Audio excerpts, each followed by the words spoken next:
can't really see you because the lights are in my eyes, but I trust you're all here for GIS Day. Hopefully that's what you're here for today. So I have a few comments here to start the day going. I think we have some more folks coming in over the day, and I want to thank everyone who's made this day possible. Thank you for coming to our beautiful campus today.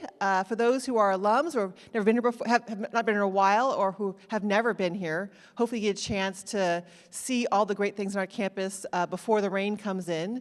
We always say the rain is needed, but we always, of course, as Californians, feel like we don't actually want the rain. So I am a social scientist. I'm a psychologist by training. And as a social scientist, I have always found GIS to be almost like magical, a magical method for studying the interactions of public policy, physical environment, and the impact of individual decisions. As a psychologist, I study individuals in contexts and how those contexts influence individuals. GIS is kind of the other direction, how individuals influence the world around them. I also think the maps are super cool. Hopefully you all get a chance to look at those student work and see the great ways they can visualize data. Because through GIS analysis, large swaths of data, huge databases, become concrete and visible. As we tackle important social justice issues, climate change, economic inequality, elections, all those things, this information, this conveyance of information helps us understand why these things are happening. Geographic information sciences shows us where structural racism, such as redlining, and environmental racism, such as locations of toxic industries, have had a significant impact. Today's speakers, panels, and student presentations highlight the power of GIS. As many of you may know, I've only been here at Cal Poly for a few months, and I'm impressed by this day. When I first started here in July, I met with all of the department chairs. There are 12 department chairs in the College of Letters, Arts, Social Sciences. And Kelly, Dr. Kelly Hutt, the chair of the Department of Geography and Anthropology, she mentioned sort of quietly, I think we want to bring back GIS Day. We had it before COVID, and we kind of want to bring it back. And that was an event. I met Dr. Rita Kumar from the College of Business, and she says, hey, you know, we kind of want to bring back GIS Day. And I thought, sure, yes. I just said yes. I don't know if Rita and Kelly imagined this giant day as when they said they wanted to bring back GIS Day.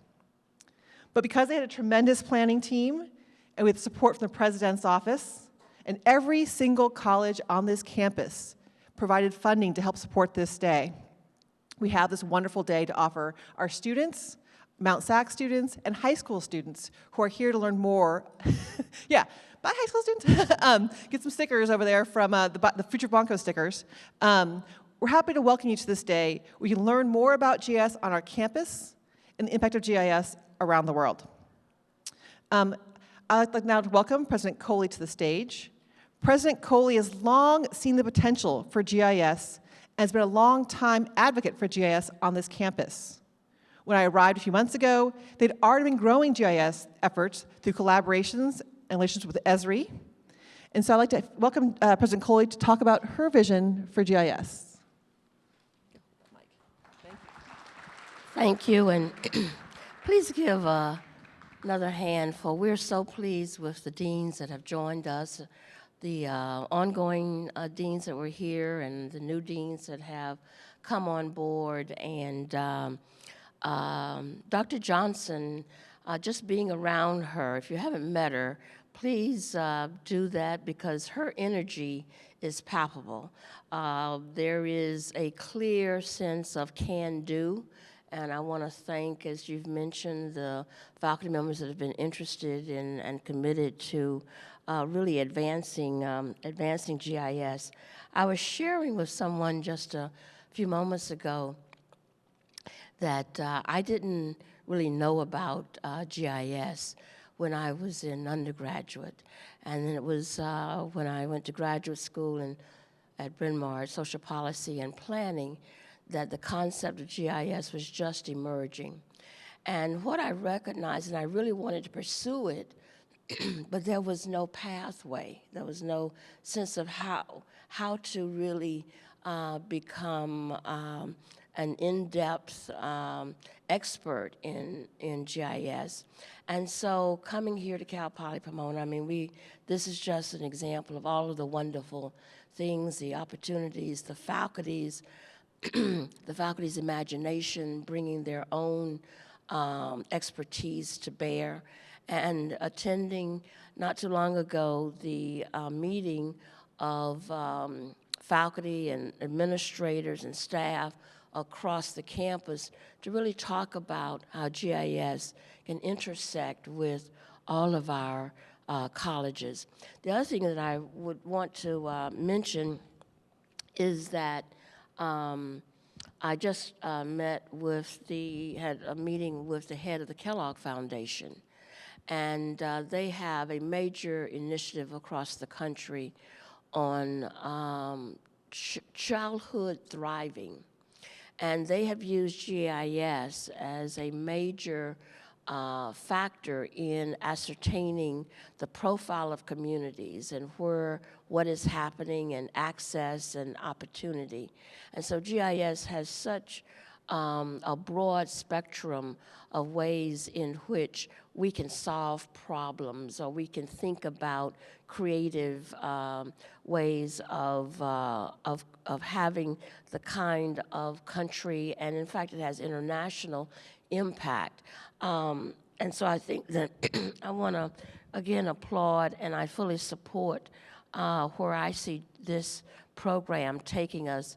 And I want to thank the organizers particularly, because the idea of bringing in community college and high school students is exactly what we need to be doing at Cal Poly Pomona, because it just extends an understanding of opportunity and access to technologies and new ways of thinking and doing.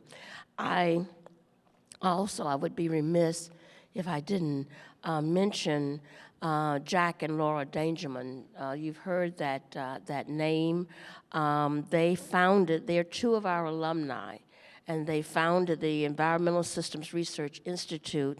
We refer to it as ESRI, and they founded it in 1969. They both attended Cal Poly Pomona in the early 1960s before heading to graduate studies at Harvard. And I don't think that Jack or Laura could have imagined that Esri would now be the world's leading supplier of GIS software. They found that once people from other fields became interested in it, it expanded. It really went beyond their own vision of what was possible, and how together we can collectively create a future that is much more sustainable. In many ways, the Dangerman's vision and ideas continue to be the same as when Esri started. That is, leveraging the power of geographic information, computer mapping, and spatial analytics to improve how people do things. They recognize that sustainability starts with geography and understanding how everything is interrelated. Geographic thinking, the ability to integrate and fuse multiple information types, social information types, environmental information types, economic information layers, bringing it all together around geographic information. It is really the ultimate fusion of information that comes from around an organization and from around the world. And to quote Jack, Esri's main strategic heart is to build tools that help organizations. Part of that is including tools that empower them to be more sustainable, more efficient, and more effective. And now you see Esri every place, across government, education, and multiple business sectors to solve real-world problems, to help with decision-making and making the world a better place. I had recently, along with several, I think Dean Akers and several other faculty and staff, were able to attend the Esri User Conference in San Diego this past July. And I was impressed with the integration of GIS within communities to solve problems and across nations to improve conditions for their people. And so when we consider the polytechnic identity that is working together across different fields, this also expands our vision of what is possible. I was excited to see the program for today and the panel speaking about careers in GIS, how GIS can be used to increase social justice and action. Again, I think that is a primary driver for the Kellogg Foundation's program on childhood thriving.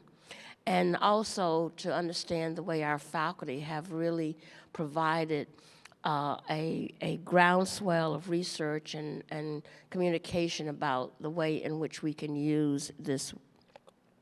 So it is now my pleasure to introduce L.K. Zuzer, our ASI president. My voice is going to last until I have this last word. She is majoring in urban and regional planning and finance, real estate, and law. She's a double major. And she is an ASI president. She has more time on her time card to do some other things, I'm sure.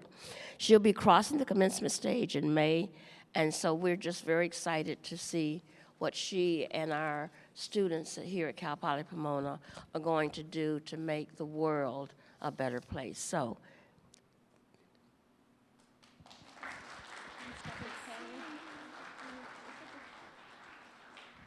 good morning, everyone. I hope you're all having a wonderful time today. Thank you, Dr. Coley, for that introduction. Hello, my name is L.K. Suzer, and I am this year's ASI president.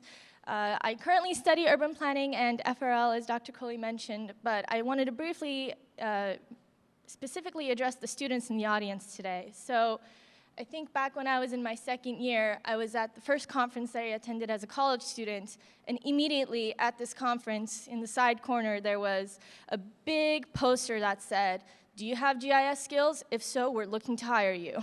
So I think one of the biggest skills that we can have as students is to expand our innovative and technological skill sets, and GIS is one of the most profound ways to do that. I know so many of my friends have personally gotten hired just for having GIS skills. So please, please utilize all of the resources you have available today at this panel. We have a bunch of resources ranging from faculty, alumni, to experts in GIS field, and a bunch of showcased work here from the students' angle for everybody to take a look at.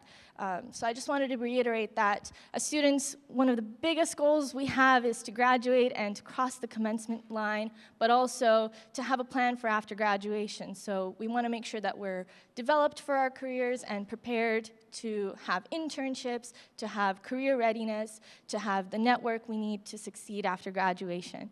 So if you are here today, whether you're enrolled in college or in high school, please, please make sure you utilize all of those necessary and critical networks.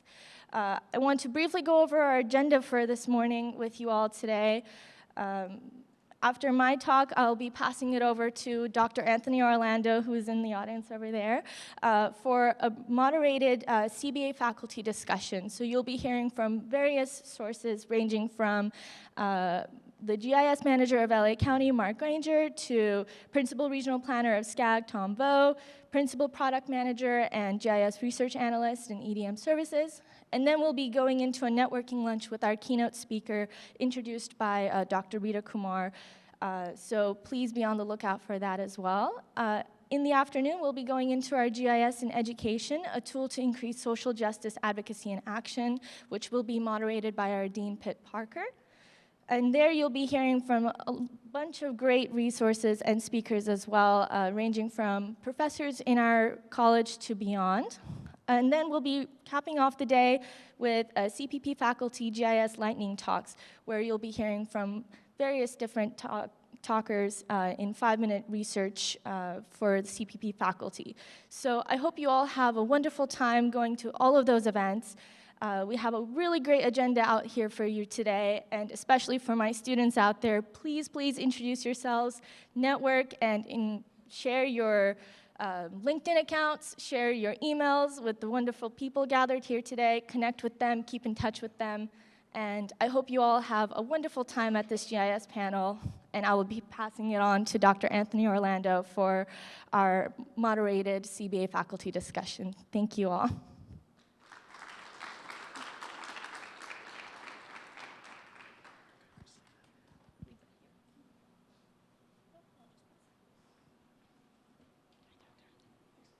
One microphone up here? Oh, there's multiple. All right, we should use those. Thanks, LK. Thanks, LK. We'll get all of our panelists up here, and then we'll get started. There are multiple microphones up here. Do I have the ability to use all of them?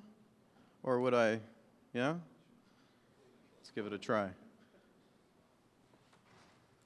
Put this one down on this end. Give that a test for me. Hello. Hey, nice. Plug them into the stands. That's smart. Okay, good. That's what they're there for. All right, nice. We got the stands there. Good, good. Then I'll sit. Yeah, it is, yeah.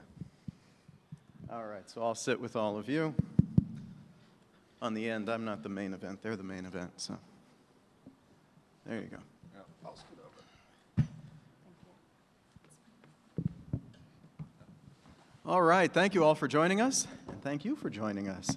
I'm excited for this panel. We've got a great group with us today, as LK mentioned. So we'll go right down the line, and I want to kind of kick this off by asking each of the panelists to talk a little bit about their background and how they got from, if they can think back to their days in college when they were in your position, how they got from there to where they are today. And in the process, we'll get a little bit of an introduction about who each of them are and their jobs. I'm going to let each of them introduce themselves because we really want to hear that story.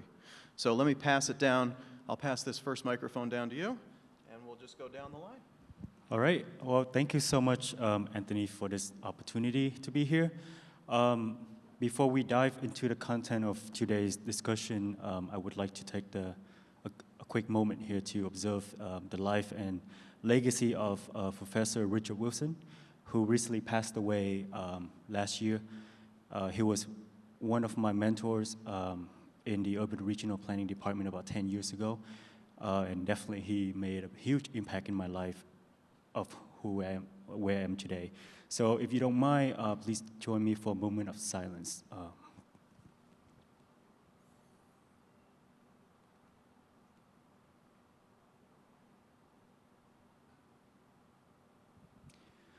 Okay, thank you so much. So my name is Tom Vo, and I'm a principal regional planner at the Southern California Association of Governments. SCAG, if you don't know, we are the largest metropolitan planning organization in the country. It consists of 191 cities and 6 counties in this Southern California region. And to answer your first question about my background, so obviously I study architecture and transferred here to Cal Poly Pomona, and I transferred into the Urban Regional Planning Department with thinking that okay, I'm gonna join in the planning department, and maybe a year later I'm gonna switch to architecture.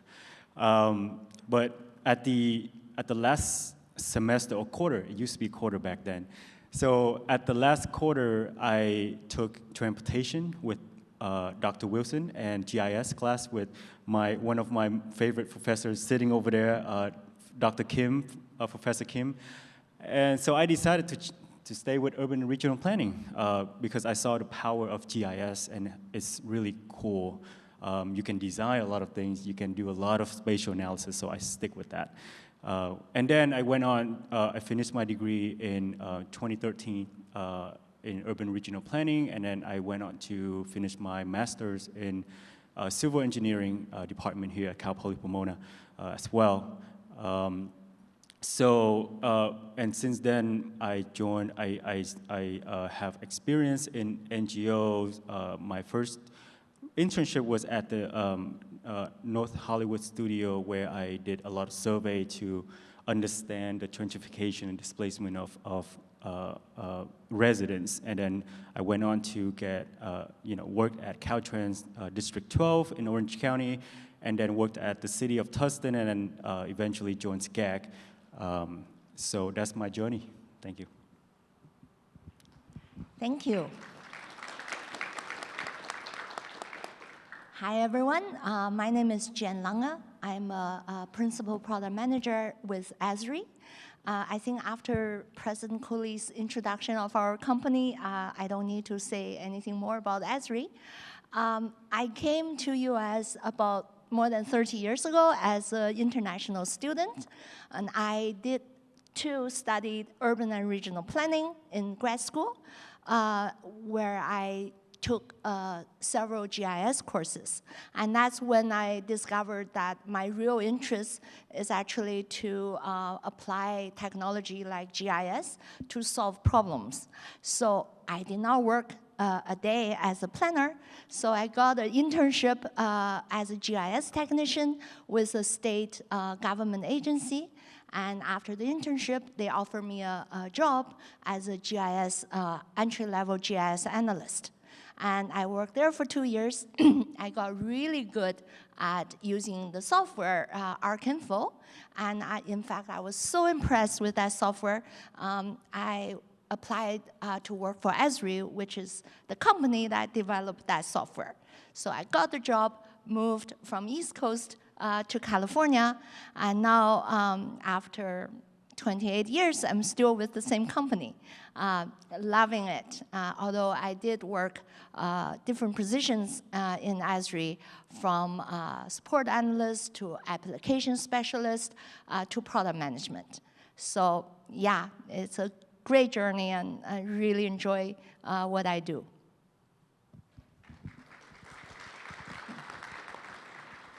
Good morning, everyone. My name is Bertha Garcia Munoz. Me too. Came as an immigrant to the United States as an international student just about 10 years ago. I came back to my studies after I had raised 3 kids, and I had one in each of the school system, elementary, middle school, and high school, when I decided I'm going to college. And as an international student, there is a lot of hurdles to go through to have access for internships and scholarships and you name it. Understanding the education system in the US took me a little bit, I would say about a semester, and that's when also GIS came into my mind. Born and raised in Jalisco, Mexico, I also started my civil engineering back in my 20s. And when I dropped that and became a mom, and then decided later in life to return to school, I saw that a lot of eyebrows were raised because I was older to go back to civil engineering. But that opened the big, huge door for GIS. Did some of the research and noted like, well, it might not be that bad idea that after like my 30s, I was 36 when I went back, that I can do the software instead of walking all these streets and getting all the data and working on the field. So it wasn't that difficult for me to turn to GIS. After I found that I love it, as an international student, started at community college and then moved to Cal Poly Pomona. And yes, it's a great support system that they have, not only for international students, but for all their alumni. And shortly after my graduation in 2016, I just did my undergrad. One because of the age, and the other, I still have 3 kids that they needed to come and complete their school as well, that I found the job. And well, they found me, and I started to work for the pipeline industry in Southern California, and then move as a supervisor to a small engineering company in the firm, which is EDM. And I've been there ever since.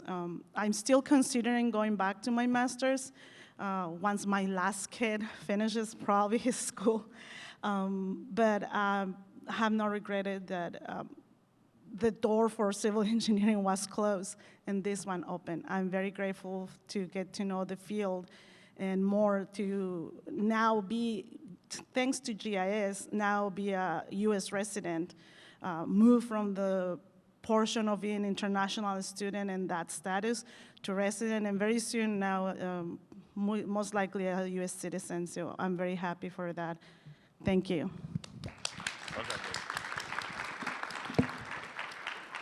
All right, so for me, I want to ask you guys a question. So how many of you are actually GIS, pursuing a degree in GIS? Raise your hands.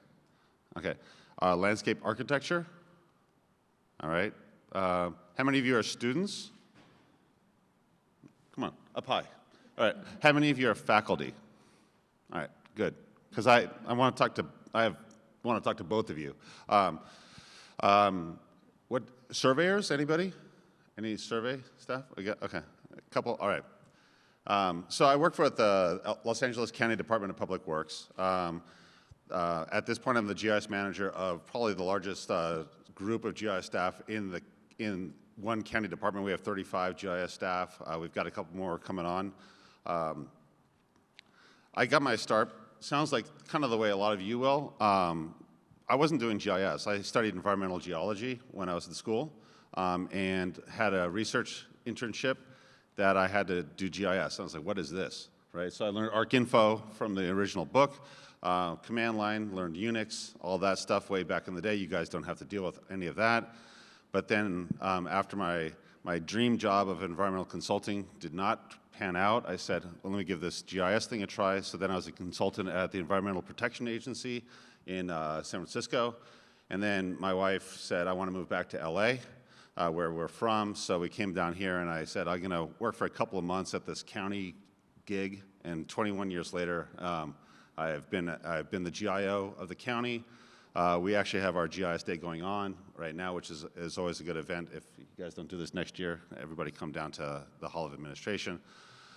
Did that, worked my way through, was the GIO, was the Chief Data Officer for the county, helped develop all the GIS classifications that we have. So if you look at our GIS jobs at the county, I'm responsible for those, for better or for worse.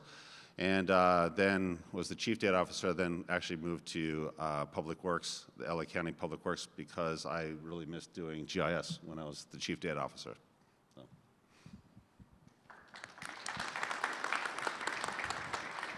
That's a great start. Thank you all. I want to pick up on one thing that I think is missing from all four stories that I'm sure you all have something to say about. What got you hooked on GIS? Where along the way what made it seem cool to you? I mean, Mark, you told the story where you said you had to learn it for the internship. Well, you didn't have to keep using it, right? After the internship, something hooked you. And if I know one thing about people who use GIS, I've found people don't like it. They love it. They get addicted to it. They find it so much fun. What is it that, you found so fun that you thought, I want to do this for the rest of my life? All right, well, now let's get into the interesting part of this discussion. So, I started out, with working at SCAG, and, GIS has always been on a journey with my career. But, joining SCAG, my first project was to update the regional land use database. And we do have, it's 5.1 something million parcels. And it has a lot of different land use information in there, such as general plan land use, specific plan, existing land use, environmentally sensitive areas, and so forth. I'll talk more into that, how we use the database, but I started out with that, and not just, so you see, that's the beauty about GIS, where you can really work behind the scene to get the data updated, the accuracy of the data, and putting a lot of value information behind the data. But then on the front end, you can use that data to do a lot of interesting spatial analysis. You can use that data to identify suitable areas for housing development, areas where you shouldn't be developed on, and all kinds of things that we process and develop from that database. And as I continue with my career at SCAG, I started to use GIS on a variety of different projects, such as regional safety target setting, basically working on the Vision Zero, how to use GIS to create high injury network for the whole region to identify those very high, corridors with a lot of fatalities, within certain years, so you can really target in those areas for infrastructure investment, for example. And I also use that for environmental justice, looking at how projects that receive federal and state funds and how are those projects are, should not have any disproportionate impacts on the low income and minority population. So, you can use a lot of spatial and GIS to harvest that and do really cool spatial analysis. And then as I get more experience in the field, I also learn how to use programming with, using Python programming to really process the data, and then use Python to really automate, call out different modules and tools within GIS to automate the process to generate, say, map books for each local jurisdiction in the SCAC region, and that's 197 different entities, in the region. And that's really the value added of GIS, because now each city, city of LA or county of LA, you guys have advanced technology, but there are more than, in the SCAC region, more than 70% of the local jurisdictions in the SCAC region have less than 100,000 residents. So those are really small, low resource, limited resources. So these kind of products really help them with their local work. And then now, I'm working on this really cool project called you probably heard about it at Esri. It's called the SCAC Regional Data Platform. And the SCAC Regional Data Platform is basically, it's really self-explanatory, where you can bring a lot of, basically have, it's a centralized location to host a lot of different data, tools, applications, and resources to help local jurisdictions with their planning activities. So, and then another cool component to that is we design a system where local jurisdictions can log in and share data with us. So that really enhanced the local and regional collaboration across the region, so that we can, promote a sustainable environment and future communities for our local residents. And so that's just very quickly of what I'm doing right now, and how GIS has been a part of my journey from the very start all the way to now. And I'm just using a lot of that knowledge to give back to local jurisdictions and community, and also, people who are interested in GIS. Thank you.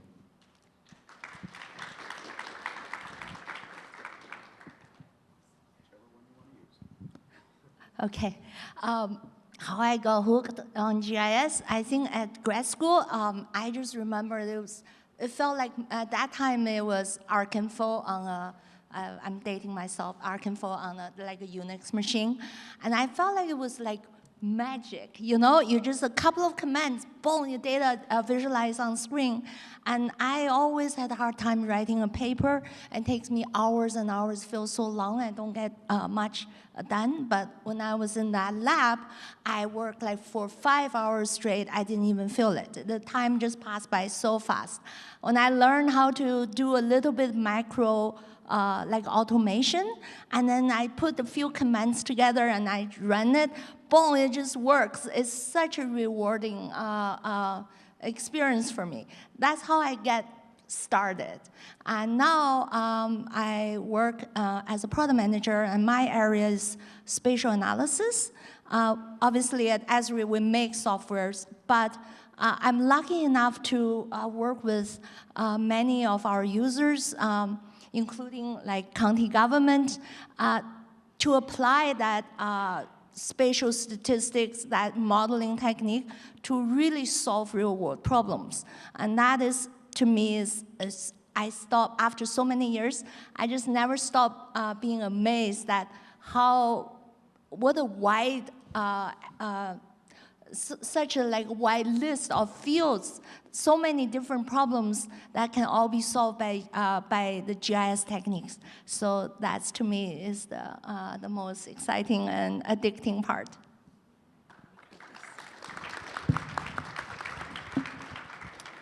What got me hooked, here we go again with the older in life you go, and you don't have to walk. You don't have to go. I am a visual person, so when I started to see all these colors and dots and lines at the beginning that didn't really make sense. But I went back to just like, oh, this is what coloring in second, third grade was for, I guess. These colors started to hook me up on this analyzing thing, but then I discovered that I could go places, which is one of the Esri's logos or go-to phrases. I started to go places sitting in the chair, looking all the way through the world with different eyes, and not having to spend money and time into going there and kind of feel that you're there and you're looking and getting answers to your own questions, not somebody else's, but like, oh, how come this, I don't know, culture is here and not here? And starting to do all that analysis, just sitting there. That's the one that hooked me up onto GIS and seeing that it's there for you. Being a cowboy, even when I didn't have to spend, not even in the program. It was here for me and it was free. So that was another hook, like how easily I had the access to the program and edge technology to that. So after that, I couldn't let go. So when I graduated, I had to buy my own copy for my personal use, but I ended up working in the industry that they provide, not the one that I want, but okay, I kept using it every day. I love what I do because it's still, I have the energy to do the full 8 hours, and I don't get that tired. So that's what got me into GIS.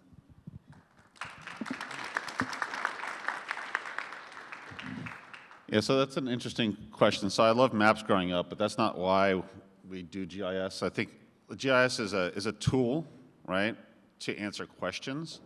I think overall, though, I think what you hear is that for some reason, and I don't know why that is actually the process is more important than I enjoyed the process and the pain of like sitting there and doing things, writing code or drawing lines.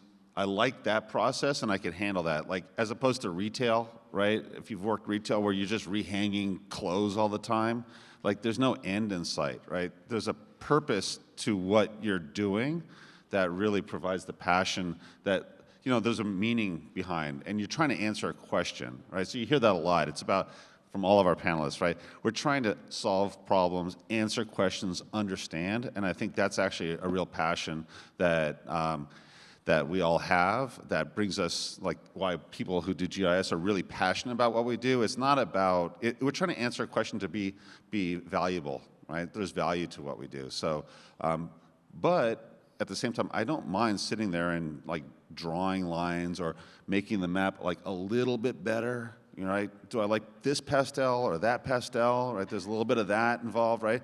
I never knew pastels were that cool until you start making maps. Anyway, so I think that's really the key. It's like you're actually making a product that's actually has value and shows information.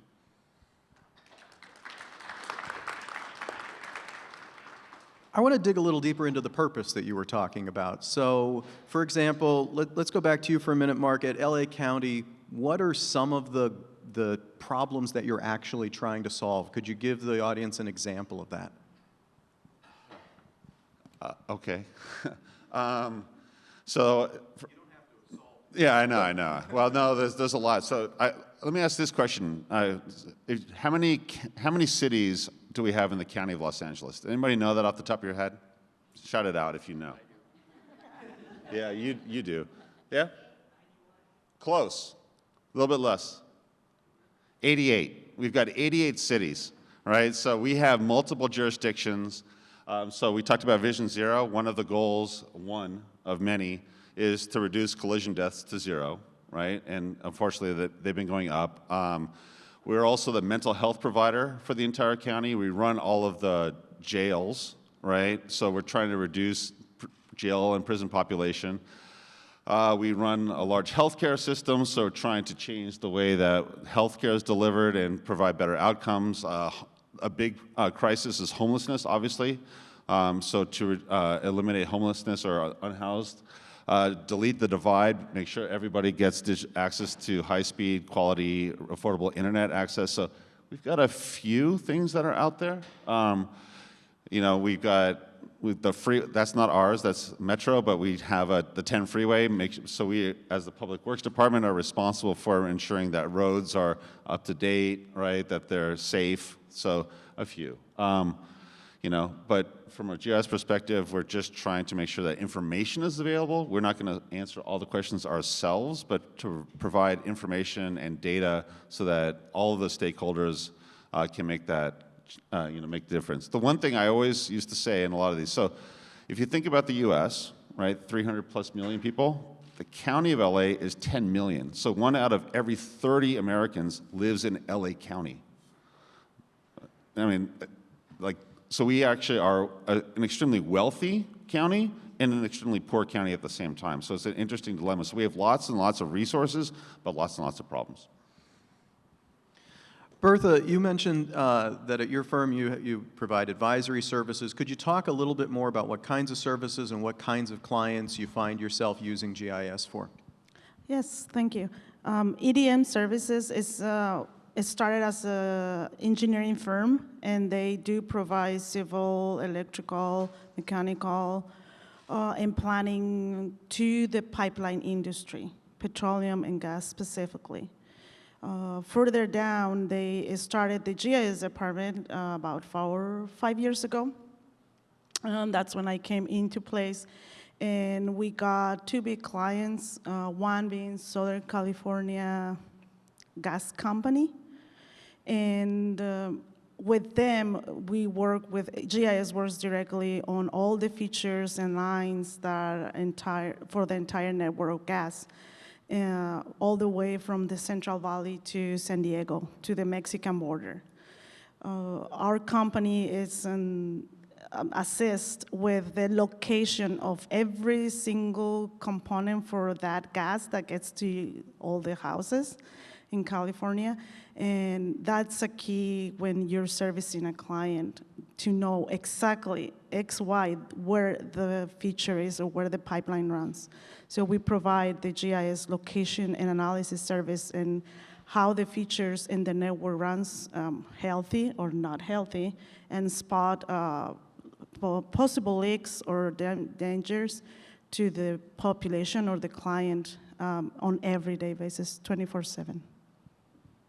Thank you. Gian, so at Esri, you are in a unique position in a way on this panel because you're developing the future applications that everyone else here is going to use.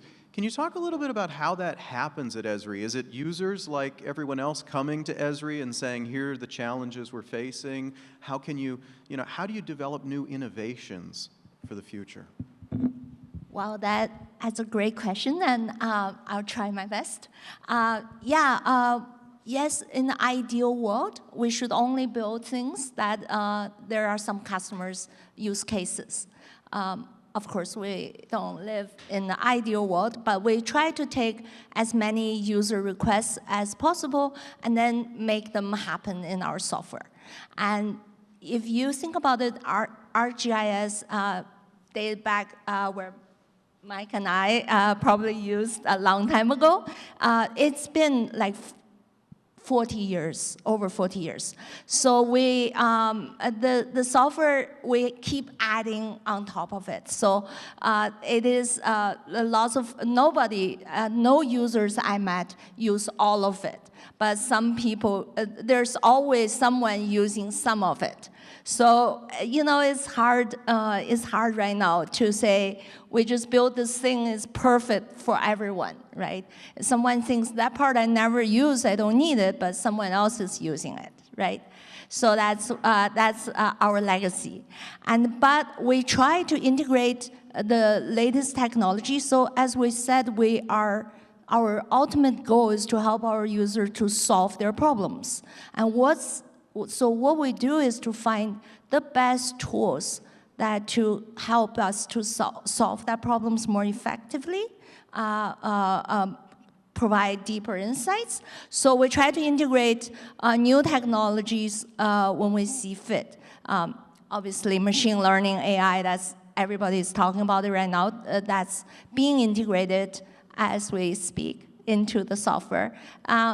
In the future, there will be more technology coming along. We'll integrate them, and we always the goal is not to integrate the newest technology. The goal is to meet some of the demand from our users, try to help them solve that problems, make the better decisions. Thank you. Tom, let's drill down more into the perspective of a student who's going to come into this industry now. So when you're looking at someone who wants to be a GIS analyst, what are you looking for? Obviously, there's a certain level of technical skills, and maybe you can talk about how you measure that, but also there's a lot more than that. There's a subjective value to being able to create useful analysis and not just knowing how to use the tools. So how do you assess that when you're looking at a job candidate or a college student getting into the industry? Yeah, thanks. That's a great question. And I think, as Mark mentioned earlier, I think GIS is a tool that you can use, but it's not everything. So I think in order, for me, it's very, very important that you understand the context and the issues or what you are trying to solve using GIS. So that's one. The other part is to know what's in GIS. Different tools, buffer, density, hotspots analysis, different tools that you can use. And so you have one on the other side is the issues or the topic that you're trying to work on. The other side is the tools that you can actually use to effectively, identify or try to solve that problem. So I think those are the important skills that I think students should have. Obviously, there's bonus feature where you can actually create beautiful maps too. So maps that can be easily user-friendly to people not just in the industry, but also like people who don't know about the topic can look at the map and understand it from that map. So I think that's a great way to convey. Another thing I want to mention too is, GIS is a common language, and if you know GIS, you can talk, you can share that with other peers, and it's a way to really collaborate across. And at SCAG, we work together with 197 local jurisdictions in the region, and we use a lot of GIS language and try to provide a lot of GIS services to improve and leverage the planning capacity and the work that local jurisdictions are using. And so I think that's all I have. Yeah, no, that's really helpful. Gian, does it look similar from Esri, or are you looking for slightly different things, given that some of the types of work that you're doing is a little different from what Tom would do at SCAG? Yeah, we have many different type of positions. So, but I think in general, if I can just back off a little bit, other than the specific skills, to be in the GIS field, what we're looking for is someone really good with data, have the analytical and problem-solving skills. So in addition, you can always learn the technical skills. But if you have that foundation, you are good with data to begin with, have some, the skills. And then what is really important is actually to be able to collaborate with other people, the soft skills like that, to be a team player. And that's what we're really looking for when we interview people, the interperson skills. Can this person communicate well? Can he explain, if we see a project on your resume, can you explain how that project was done from beginning to the end with clarity? Can you explain that problem-solving process to us? So these are the things which I think is even more important than how many software packages you're familiar with and what you are, what exactly the language you know.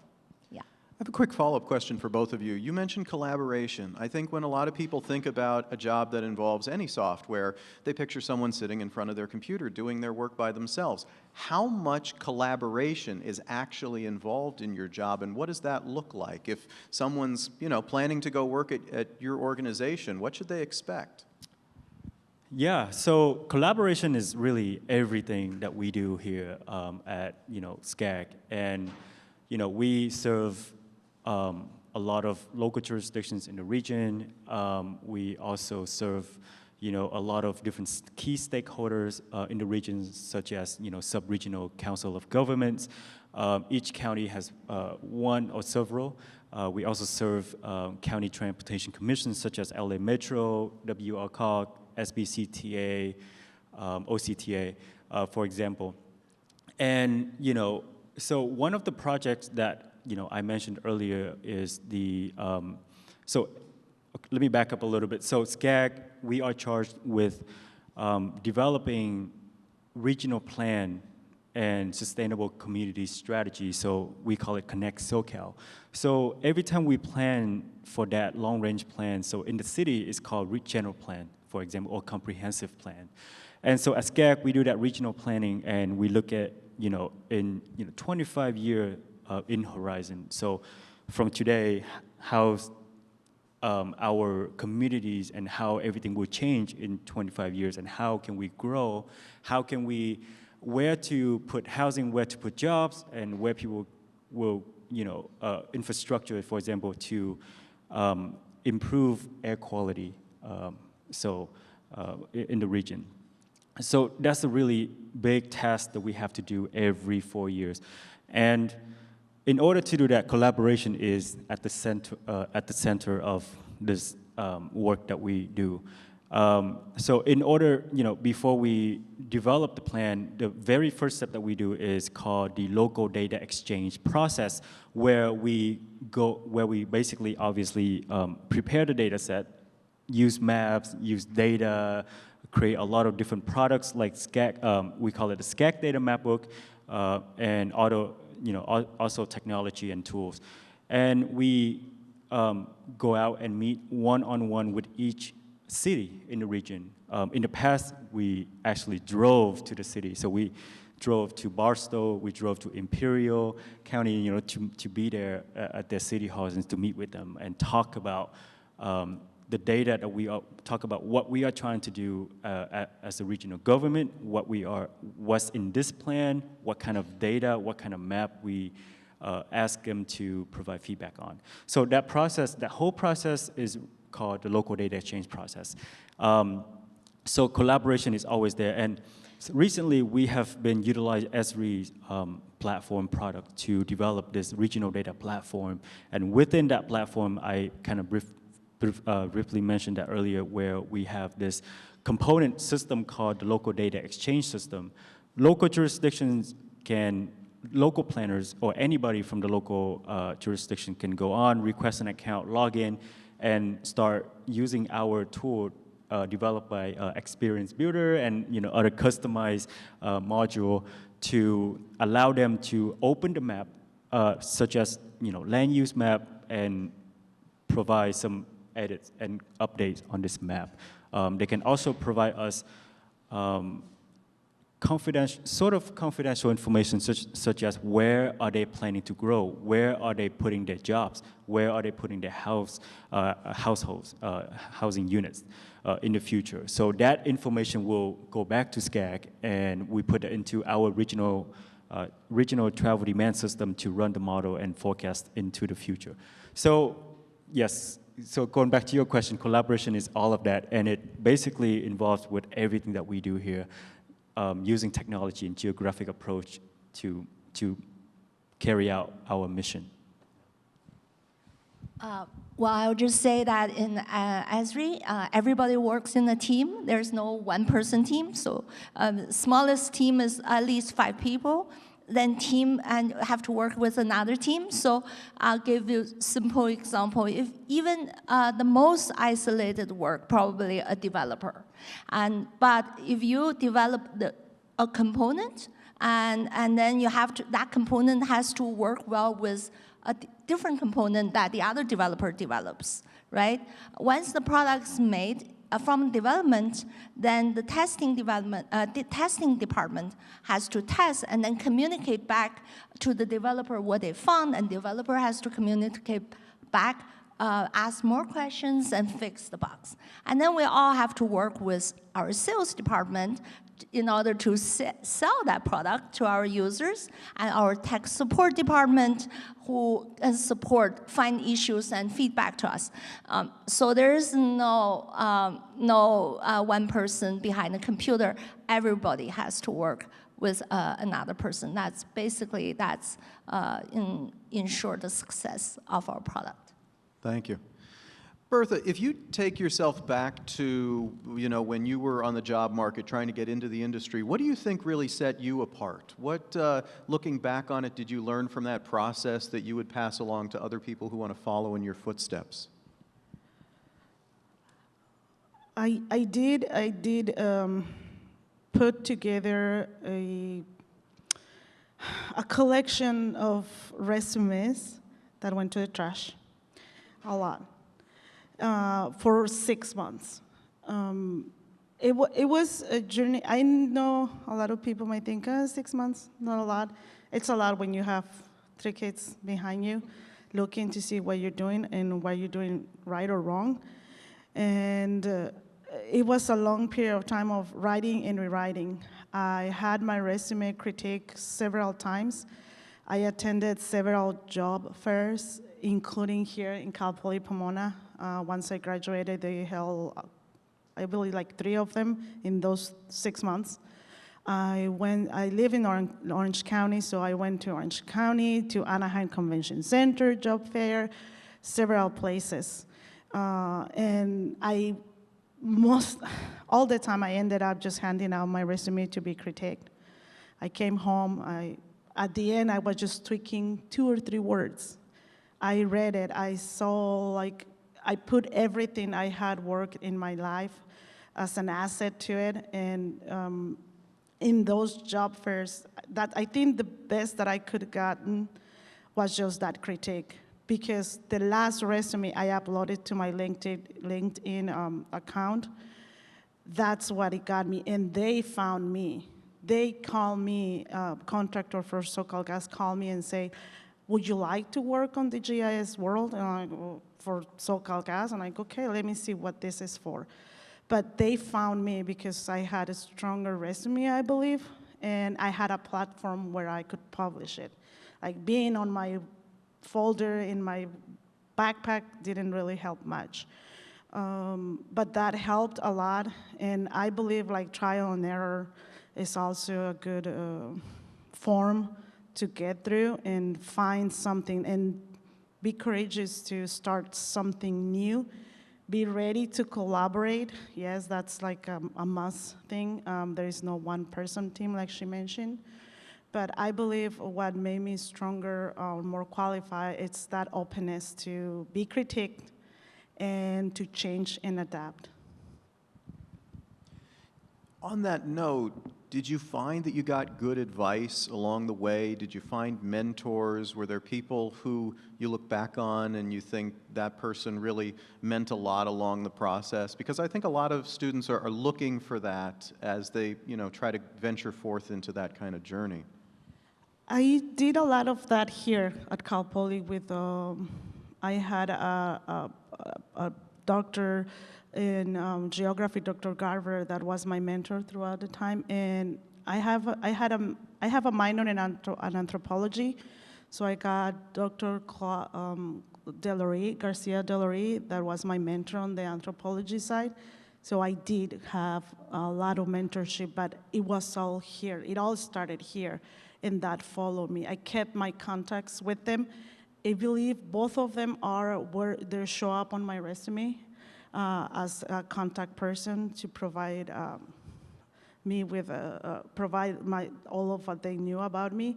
So I think Cal Poly Pomona was my base for that. That's great to hear.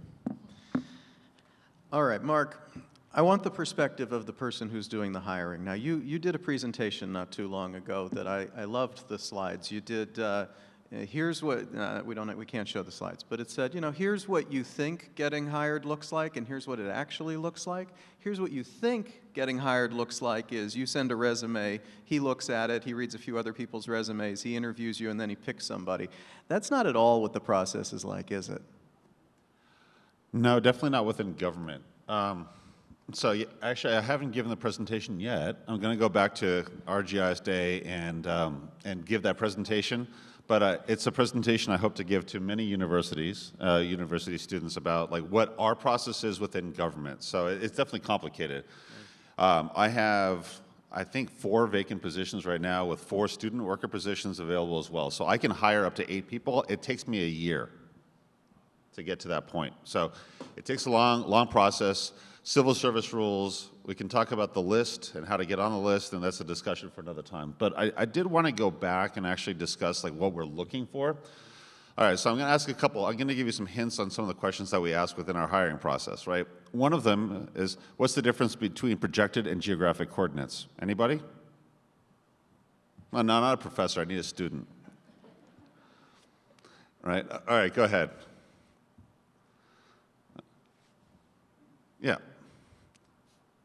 That depends how do we see the Earth, the three-dimensional sphere, the Earth, that's the geographic coordinate system, 2D flat map, that's a geographic coordinate. Correct. At the same time as geographic coordinates are unprojected, right? So that's that's knowledge, right? Like how do you do a definition query, right? Those are important. So we definitely are going to ask to make sure you know what you're doing, right? So, things like that. What's the difference? What are the difference between rasters, right, and vectors? Okay, we want to know that you know something about GIS. More importantly, at the end of the day, so you got to pass we don't need to know that you know everything. It doesn't have to be a perfect answer, but those are kind of core concepts, right? What we talked about is at the end of the day, what problems have you solved, and how did you solve them? And did you do it yourself, right? What is that process? So, when you do a GIS project, and I see a bunch of posters in the back, maybe that's me being Gen X, but why did you do that? What's the purpose? What question were you trying to answer? It's not, well, my professor told me to do this, right? And I followed the instructions in the book, right? Right? When you get out into the real world, data is messy, right? You have many different options for solving problems. You're dealing with people or tasks that are ill-defined, right? That you're trying, hey, what's the impact of the 10 freeway closure on traffic on the 60 freeway? Well, that's not a simple thing to answer. You're going to have to find data, resolve that information. Are you going to build a map, a web app? Are you going to have input from other people? So a lot of times to showcase the information is, a map is great, but we're moving away from that. You're going to want to have a way to input data. You're going to have a way to display data. You're going to have to build mechanisms to share that information out. So as a student, the thing that I'm looking for when I'm trying to hire somebody is, do you own the process? Have you solved problems? What problems have you resolved? Explain to me something that worked and something that failed. What did you learn from dealing with real-world situations, right? So, I'm sure as to learn the software, you've probably been given some really nice data sets. That's not the way the world works, right? Here, you'll get a spreadsheet of, here's all of the staff that are, working on a certain position, and hey, map them so we understand the distance that they travel to work, things like that. So trying to resolve real world problems and understanding why you did it, how you did it, because then I can basically say, when I'm gonna hire you, I can give you a task and you can solve that problem for me, right? That's the key thing, as opposed to you coming back constantly and, oh, I don't know how to do this, or go solve it yourself, right? One thing that when we started, or all of us started, right, what's your #1 resource for solving problems right now? Google, right? I don't need to ask questions. I need to go in a book, because the world is at, we've got Stack Exchange. So people have solved these problems before. So just like keep working that problem. But there are people, but we talk about collaboration, you have to be able to go back and ask, like, okay, I need some help here. But again, it's kind of like that. I'm looking for problem solvers, right, when we hire. Can I throw this question open to everybody? So in that situation, I think this is one thing that entry-level workers struggle with a lot. When is the right time to ask for help? A lot of people are afraid to ask for help, right? They get into a job, they don't want to ask their boss for help, they don't want to admit they don't know something, but then the problem is they'll go away and try to work on it for a week and come back to you and they either did it wrong or they didn't do it at all. That's even worse. So you want them to ask for help sometimes, but like Mark is saying, you also want them to try to figure some of these things out on their own and not constantly be asking for help. Do you have any advice for when you're first starting at a job, how to manage that balance and how to learn how to work with the people above you who are giving you those assignments? The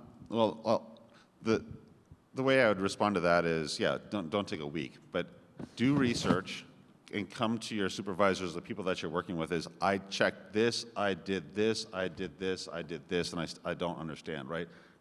Don't give some, let them know that you worked, like you try to work this out, and you're having problems.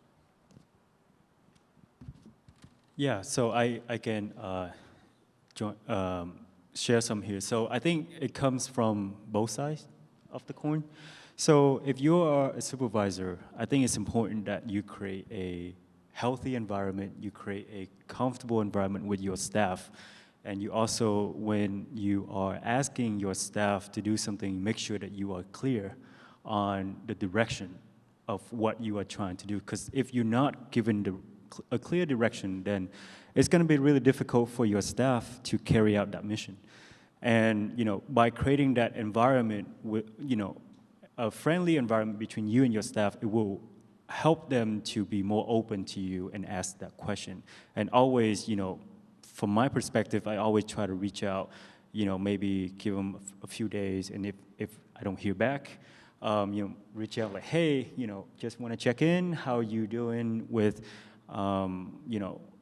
with the task. And because sometimes, like you mentioned, when I first started out, you want to impress your boss. You want to impress and you want to create a good impression, but sometimes you get into that vicious cycle where it's hard to come out. And so I think it's really important that you are, as a supervisor, to create that environment. And, and from the staff and from a new staff perspective, don't be afraid to ask your boss, or not just your boss, but maybe create your own environment in your field. Similar, colleagues of yours just started, or somebody in a different department, like, hey, I'm working on this, can you help me? That's also help you with your connection development at work as well. I just want to give an example. I write a lot of blog articles, and sometimes I get emails because we will have the email address make available at the blog article. I actually got more than once email from students somewhere, says, hey, hello, hi, I'm a grad student at this school. I need to write a master's thesis. Do you have any suggestions on which topic I should choose? I think that it's just, when you ask questions like that, that's an exaggerated example, but it's actually real. It is, you gave people the impression that you're trying to make other people do your work, and you're not willing to even invest a little bit of effort. You just want something handed to you. So that's when you don't want to make that impression when you just started a new job. So I agree with Mark. Do your own research first. Ask specific questions. So you get stuck at one step, and typically your colleagues like to help you. We all want to make the project move, the project along, get things done. So if you've done research, you say, hey, at this step, I don't know what happened. It should have this result, but I have this result instead. Do you know? And that is clearly something that people wouldn't laugh at you when you ask that kind of questions. Again, like both of them are mentioning, having the right question, I think it is good. Here we go back to the problem solving. If you notice, like I mentioned, I took my resume, they critique it, that's asking for help. I did something, I've specified what my question was in a way, gave my resume to someone, they say, this is wrong, like you need to plot it. I took it back and fixed it. I did something. I did not take the same resume and took it somewhere else and say, can you help? No, that's like going back to the same question, no?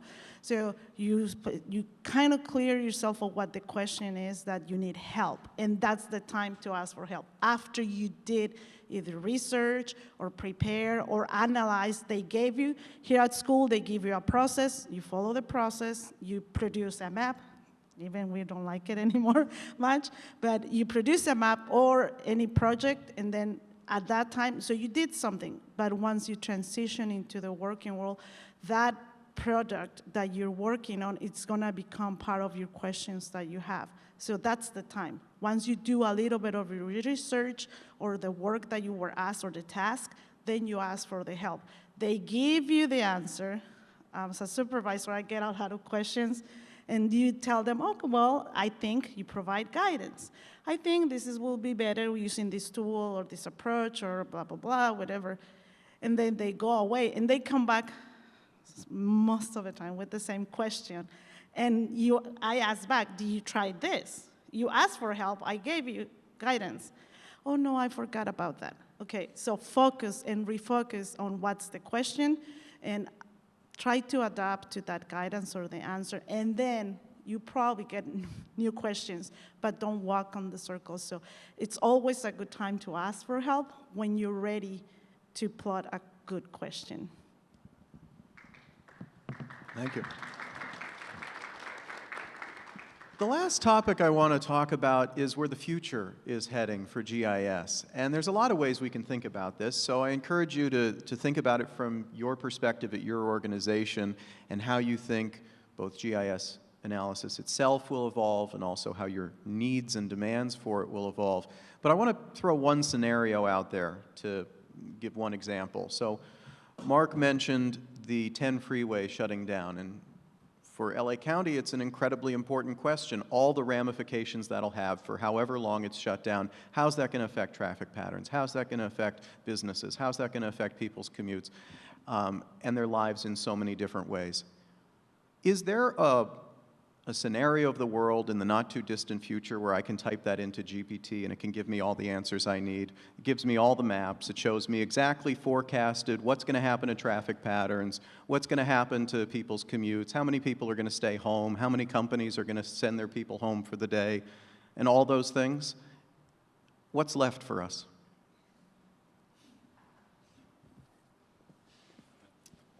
Or am I too pessimistic?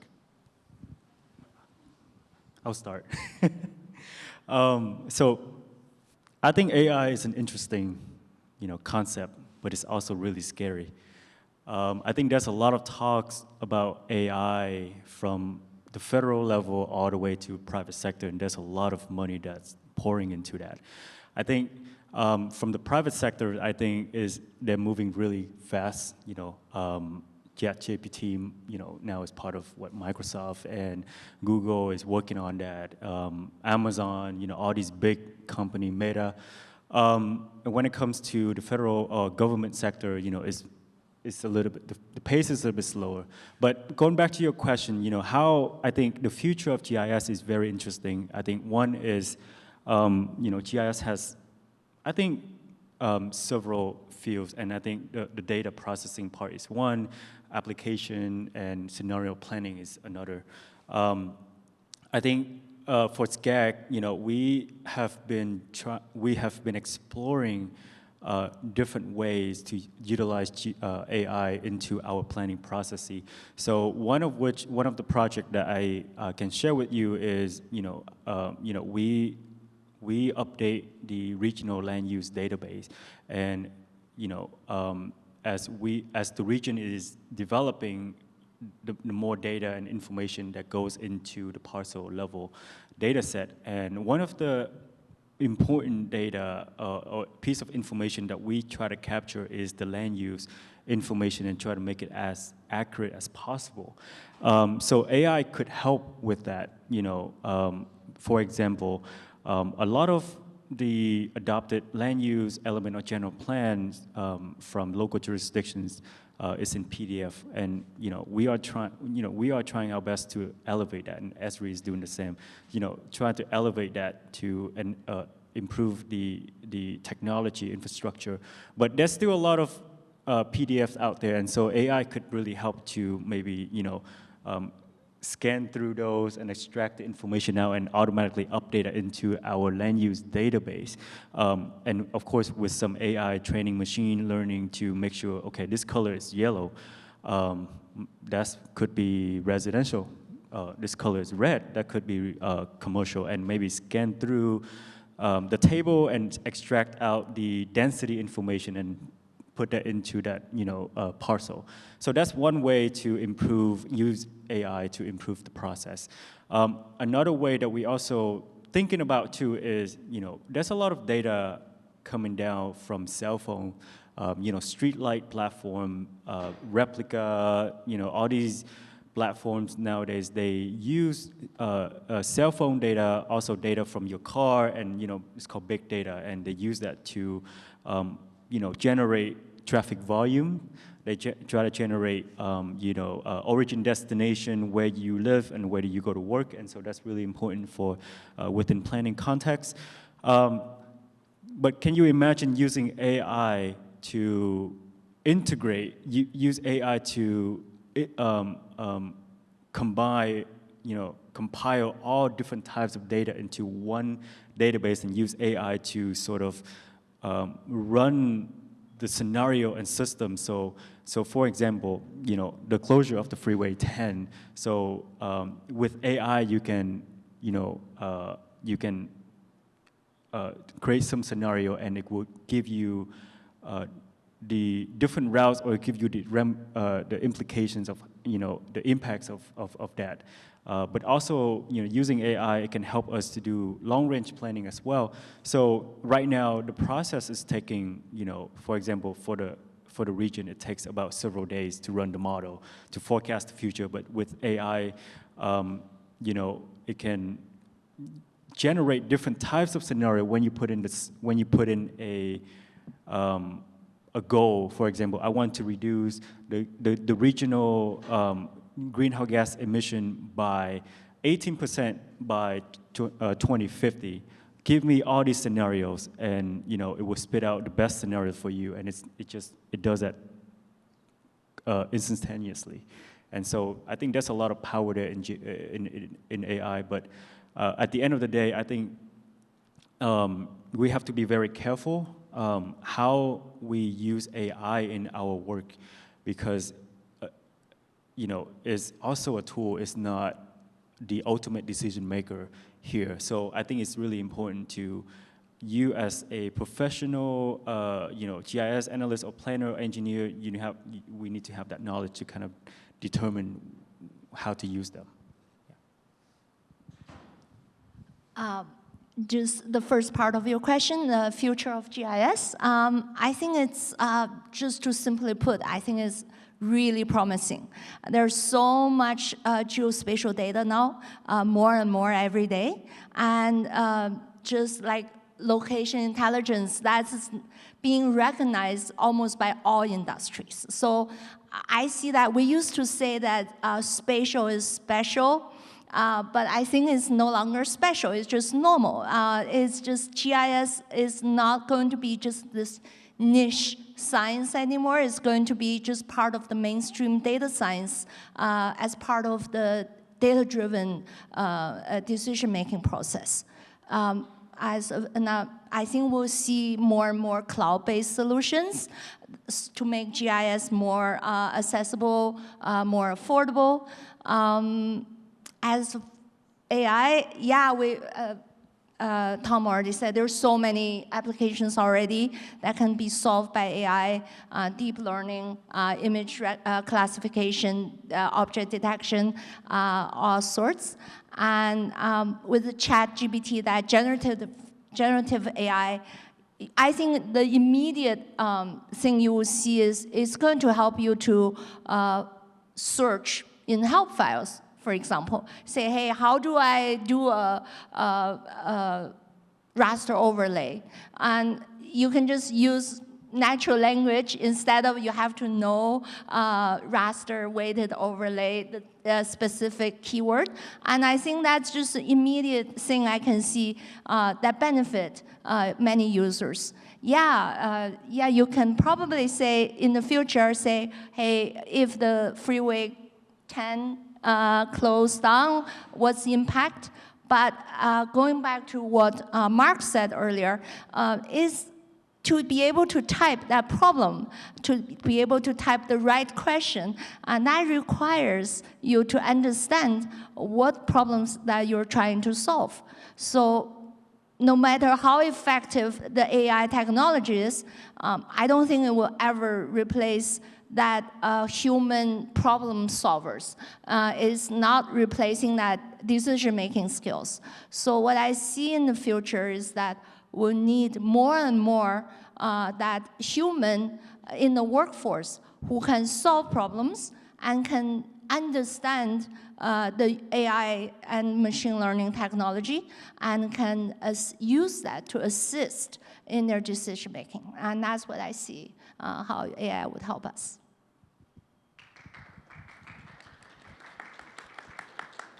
So we're gonna go, yeah, part one of the question, the future for GIS.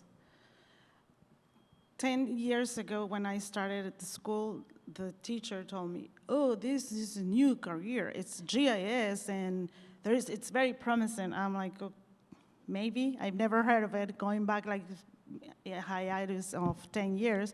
So I did a little bit of research and like, it looks okay. But what it drove me to it was like, oh, there is no many immigrants, applicants, professionals applying for a US residence with the GIS thing. Okay, well, I follow that path, not knowing that it was actually blooming the way it is right now. When I started the professional world, whether any of you ends up being a GIS professional, by the way you raise your hands, not all of you here are inclined to that career path. But most of you, and because you're here, see GIS as a tool. Well, this tool has become humongous. Like in my example, 4 years, the company that I work for started with just myself as a GIS in that department. Right now, we're 12. It's been only 4 years. It's a 120% growth. It's huge in just that little company. The department for the client that I work for went from 40 people 6 years ago to right now we're about 300. And they have people local, San Diego, and overseas, and all of that. So GIS seems very promising as a career, but if you don't end up being a GIS professional, there's a good way to use the tool. Now, this links to the second question, like, okay, in artificial intelligence or ChatGPT. I see it as a tool. You and everyone here, we are the end users of that technology. It might be threatening, what am I gonna do as a GIS technician, which is, I think, the first entry level. What am I gonna do with that if now we have artificial intelligence? You're still the end user. You're getting the ground in your mind to be a problem solver and how to use those tools. Make them in your favor. try to use them to your benefit. Don't work for that artificial intelligence. Make the artificial intelligence work for you and solve a problem, or maybe just a question, or help someone that is in need. Because for the introduction to this, this event, the psychologist, I believe, doctor that was here, she mentioned now, like on every industry, you can see GIS. And it is true. I've seen it in the anthropology world and now in the geography. So there is a lot of potential along with artificial intelligence. So don't be scared. All right, so before I answer the AI question, so everybody get on your phones. Here's what I want you to do is just Google LA County jobs and then look up student professional worker. That's why I'm here, to recruit some of you to apply for, we have 4 open positions right now. So one of the things that's disappeared in a lot of ways is the paid internship. Now a lot of times industry is like the unpaid internship, but we actually will pay you to work for us. You have to be an active student, so professors, that's why I'm here to talk to you. I want your GIS students to come work for us. You're the best and brightest, okay? They can work 30 hours a week, 40 hours during the summer. It's about 20 bucks an hour. So anyway, student professional worker, it's open, continuous. Anybody can apply at all times, and let me know, communicate with me that you have students that have applied so I can go request those positions, right? Then we can go. All right, that's my plug for, so hopefully you guys found that. LA County Jobs, it's the first, it's HR employment. So we're trying to, that's my way to actually establish a paid internship program. You can't look for GIS internships within the county. I'm telling you this, other cities have other mechanisms, other government positions, like agencies. You probably have one at SCAG. It's hard for us to get the word out. That's one of our biggest problems. So we as agencies should do a better job of like having a GIS internship like pool or whatever that is. All right.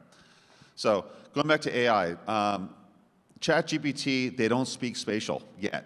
They don't. They don't understand it, right? It's a different language, right? It's a language that it's built upon what was done in the past. ChatGPT takes everything that's ever been done across the internet and spits out answers, right? So it doesn't handle GIS yet. Maybe it will, maybe not. I don't care. Because the real problem that we have is it answers questions, right? What are we talking about consistently? What we're looking for are the people that can ask the questions, right? Like to take something like what is the impact of climate change and break it into component parts, ask individual questions that then you can answer one at a time, right? That's the key thing that you need to think about. What is the question that you need to ask ChatGPT? I will say this though, is actually, I highly recommend using something like that to write code for you. If you need to automate some process, write that sucker in. I need to draw maps at 15 different scales and have them output and uploaded to the internet. ChatGPT can do that for you. And when we talked about, you have the idea, let that thing do the work for you, right? It's your concepts, the ability to know, I know that this can be done. I don't know how to do it. Let me call on our resource. I said Google before, right? Maybe it's actually ChatGPT. As an employer, that's great, right? That's more efficient. But the person that can think about how to answer those questions is really the key thing, right? So I think it's, as you said, I always be lazy. Get the machine to do the work for you as much as you possibly can. Now, that doesn't mean that you're lazy. That means that you're using your brain, not your hands, right? Let the computer do the work. And actually, that ends up making you do a lot more work, to be honest, because you have to write the papers and explain what you're doing and do all that. But that's how you're going to get forward by being able to solve problems. Sorry. All right. Great. To wrap things up, I want to say that I think there's... Let me just go back and to ask him, because he mentioned it takes about a year to get hired. Will you move it for them to be less than a year to get that internship? So the internship component is a little different. So right now I've got higher level positions, and those do take time. If you want to go to GIS Day at LA County at 3:30, I'm giving a talk about why that is, but anyway. So these are nice because they're open, they're continuously open. It's an open continuous versus like it closes. So anybody can apply for the student, professional worker. There's a bunch of them. There's one, there's two. There's student worker IT, there's student worker, very specifically, it's the student worker professional one. That's what I've got. So they don't have to wait a year. Don't have to Or wait a year. next semester, come back next semester and you find it. No, so the key thing though is there are requirements, and we'll talk about that. You have to be a current student. Cool. You have to be a student, right? If you graduate, I have to fire you. Or you have to leave. In that 6-month journey, I applied to LA County. I got in the list. You But got on the list. But when they called me, I was already hired. Like it was just 6 welcome months. to the county's world, yeah. Yeah, and then I'm like, so thank you, but no, thank you. I already had a job. But it does take a long time once you're not a student. That's why I just wanted to make clear. Yes, go apply if you want that. He's here for that. Yeah, so our biggest issue that we've had is we've had student workers that were that didn't have a GIS. They weren't pursuing the GIS track, so they were doing marketing. I've got one now that's going into engineering, aerospace engineering. It's great, but I can't hire that person because they don't have a GIS degree, right? That's why GIS-related classes are key. That's why I'm going out to events like this, which is basically, if you're interested in doing GIS, this is potentially the best pathway that you can take GIS classes, get the minimum requirements, and then when you're done, we can actually hire you. Can I just add a little bit about the internship? And I highly recommend you guys just, while you're a student, get an internship. Get out there and make relationships. And many internships turn into permanent jobs.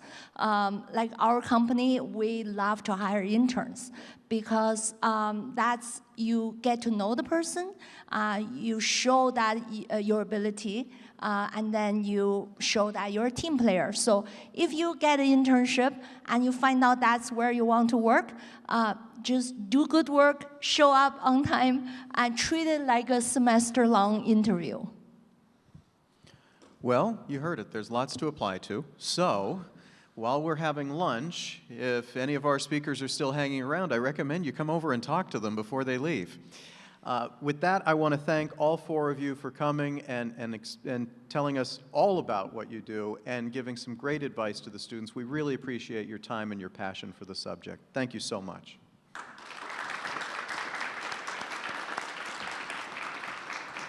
Now, I think we have lunch next, which is in the back. So, can everyone go to lunch now? Is that the idea? Yes? Okay, so go grab your lunch, and then we'll move on to the keynote speech. Thanks, everybody.